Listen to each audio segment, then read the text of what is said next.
Yung mga friends, hindi ako siyo.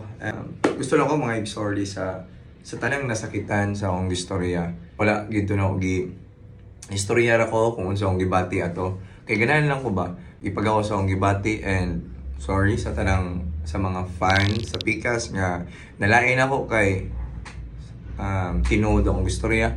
Diba?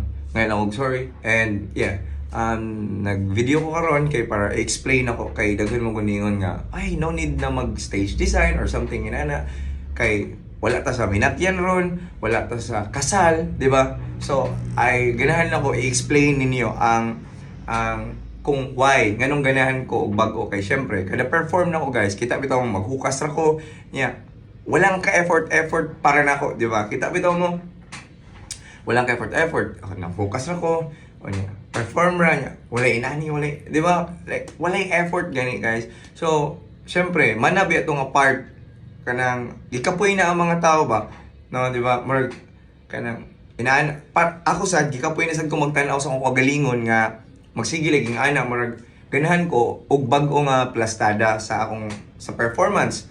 Mao bitong nagkuha ko drummer, nagkuha ko gitarista niya di ba? Magplano pa ko magkuha ko like bahista, like kanang piano kanang inana gani. So hinay-hinay ba kay ganahan ko maiba na sad akong mahatag sa mga tao. Og that's why ganahan ko mag stage design kay para bag-o sa panlantaw sa tao ba. Like siguro wala mong makasabot kaayo diri sa Pinas about mga inana